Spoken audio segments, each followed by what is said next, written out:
What is up, guys? Ashbfc here, and welcome to the weekly ramble. So it's a voiceover ramble for this week because I forgot to charge the battery for my camera. Well, I got two batteries, but I've got to charge one, and I can't seem to find the other one. And that's the biggest problem with my camera. The batteries take so long to charge. It literally lasts about 20 minutes. It's terrible. But yeah, we're just gonna do it this week because that's the way it is. But anyway, let's crack on. So let's quickly do the challenge stuff so we can get the more interesting stuff. Well, first off, guess what's back this Sunday? Finally, yeah, Shitty Game Sunday finally returns after a long, long absence. Yeah, I've recorded it, it's done. I was like, look, I've got to get one of these goddamn things out, so it's done, and, it's an extra shitty game this time. And I will absolutely try my best. I can't make any promises because you know me, but I'll try my best to make it weekly again. I'll try and stay on top of it. But just know it's real torture doing that series, play these awful games. It takes its toll on me, you know. Even though I'm only like 5 episodes in now, it's taking its freaking toll. It's absolute torture. It's a serious endurance test. But yeah, that's back on Sunday.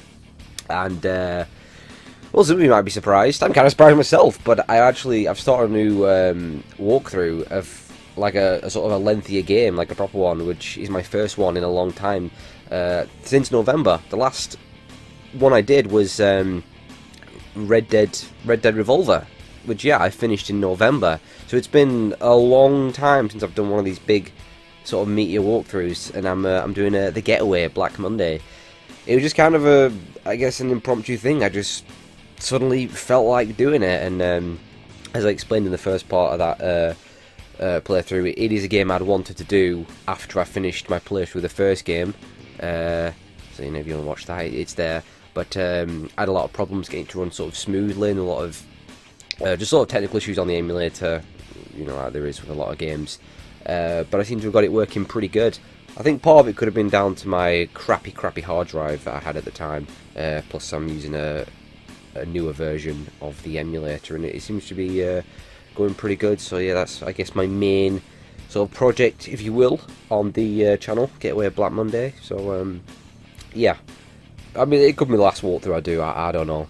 We'll cross that bridge once I've finished Black Monday. It might not be coming out too frequently, but it's what's going on right now.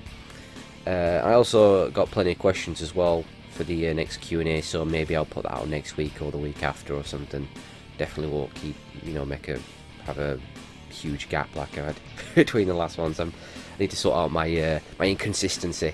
Also, Ristar is still, I know no one really cares, but I'm still doing Ristar. I think I've got like I think it's gonna be 7 parts in total. I've got just 2 more stages to record, I think, but it's taken a bit of a backseat to the Getaway because I just feel like more people will be interested in the Getaway, or at least I hope.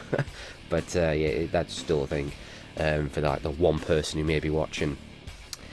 I guess that's it really, channel wise. Oh, and I've we'll get to it in a moment, but I finished Zelda Breath of the Wild, the story, so I can now begin work on my big, huge-ass Zelda video, which I've mentioned many times. Probably even first mentioned it like 2 friggin' years ago, which is my big video going through the Zelda games from my least favourite to my favourite.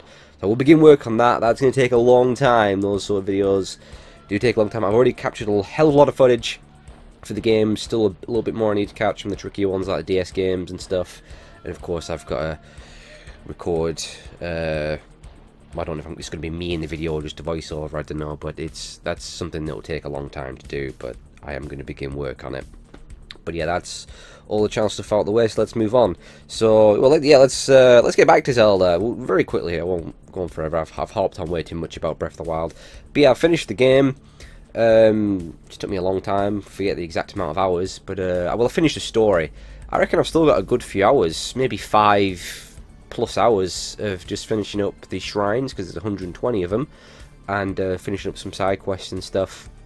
But yeah, I finished the story and that, and I'm going to take a break now from the game. I'll go back and probably finish it up a little bit later on. I just want to play some other games. But yeah, it's an absolutely phenomenal game. Like I've already said a few times, well, it's to me the greatest launch game ever. It's a perfect example of how you do an open world. They just got it so right. So many games now are getting them so wrong. You know, it breathed new life into the series, massively shook up the formula which it needed. Some massive change, which is great. But you know, at heart, it's still very much Zelda. It's just amazing. I think it looks visually stunning. I love that graphic style. That's the sort of graphics that doesn't age. I think it looks amazing.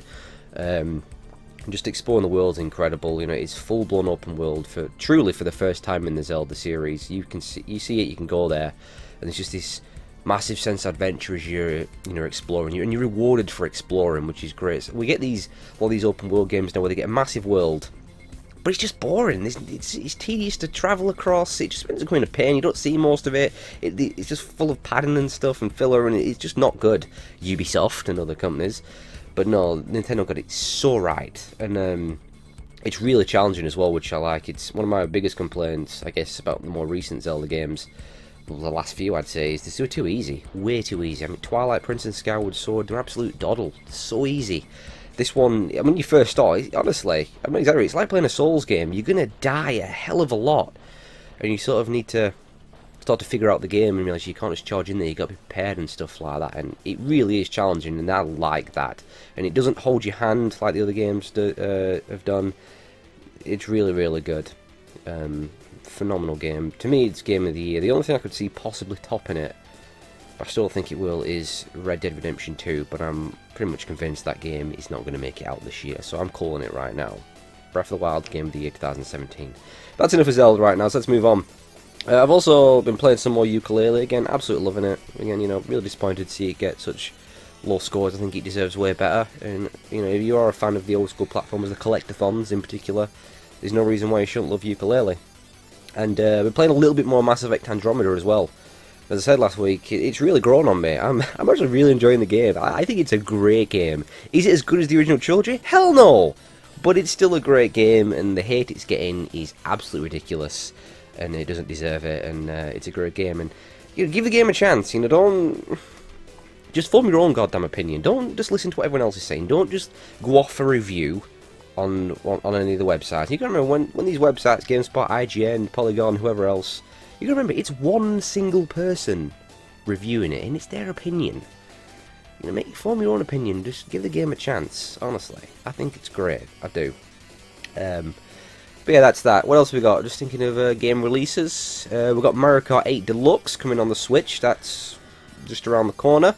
I will be getting that because I love Mario Kart. I had it on the Wii U. I wish I wouldn't have sold it because to me, I think it's the best Mario Kart ever, and that is saying something.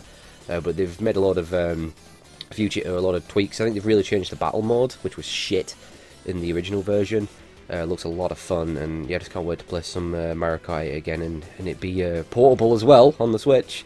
And also, if anyone wants to add me on, if you got a Switch, the thing is, none of my friends have a Switch or anything like that. I'm kind of on my own, so if you want to add me on Switch, play some Mario Kart, and hell, I could even make some videos for YouTube on it. It's up to you guys. It'll be in the description if you want to add me on there. The Mario Kart 8, look forward to that. Also, Sniper Ghost Warrior 3, that is very close as well, and I might get that actually, because the first game I did not like at all. Did not like that game. They got a sort of sniper game very wrong. Then Sniper Ghost Warrior 2 really surprised me. That was a solid game. I think I reviewed it. That was like one of the first reviews I ever did. Oh, seems a long time ago now.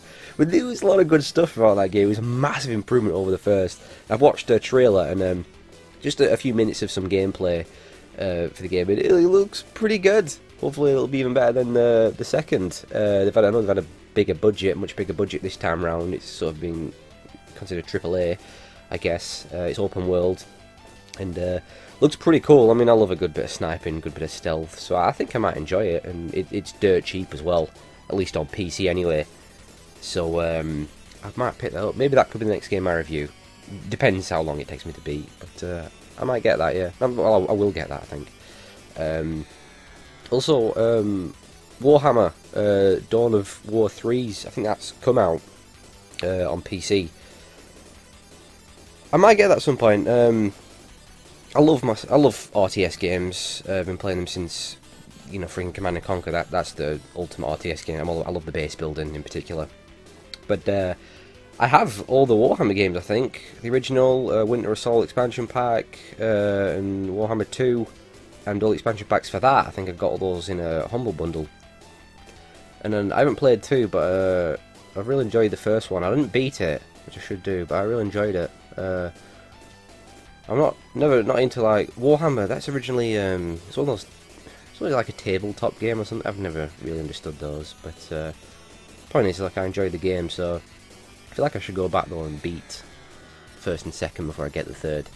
But I think it's come out to pretty solid reviews, and look, I love RTS games, so maybe I'll pick that at some point in the future. But you know, it can wait, not right now. But yeah.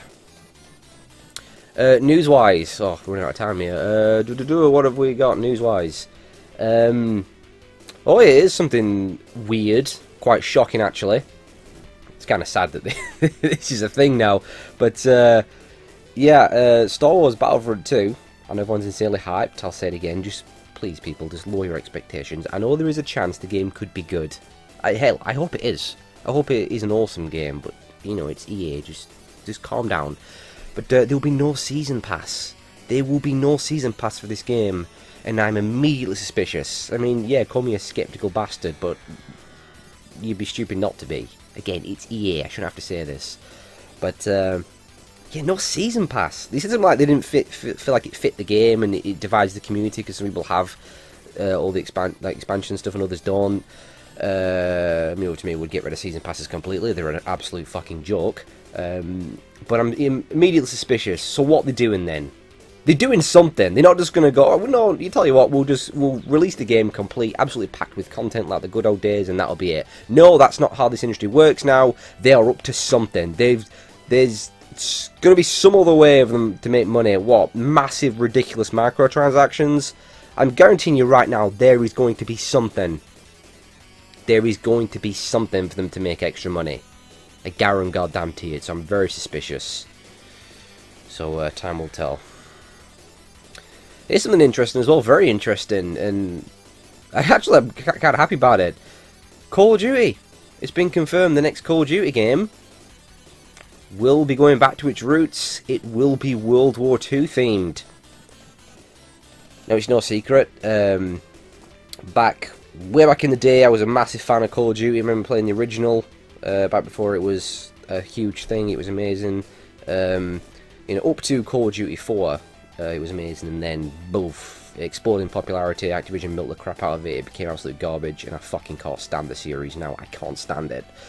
But yeah, they're going back to World War II. So does this mean there is hope for the series? It's Activision, so probably not, because they're one of the scummiest goddamn companies in this industry. But that's made me ever so slightly more interested than I ever thought I would be again in Call of Duty. Probably the best thing they could have done, take it back to World War II, because maybe that'll mean all the kids will fuck off, because they won't be interested in that stuff. But it has potential to be awesome. I'm just thinking about like Battle of the Bulge they could do. Think back to like Call of Duty United Offensive, which was Battle of the Bulge. Oh, that could be awesome. Or, you know, redoing the Omaha Beach invasion. There is serious potential. I really have missed World War II games. They've been gone for a long time. So yeah, I won't get my hopes up. It probably is just going to be the usual, just Call of Duty shit, just with a World War II skin. But you know, I'm glad they decided to take it back to its roots rather than really futuristic fucking bollocks. Good God. But yeah, World War II. That's pretty much everything I think this week. So yeah, that's it, guys. So as always, thank you so much for watching, or I guess listening, and I don't know, whatever. Well, I'll see you later.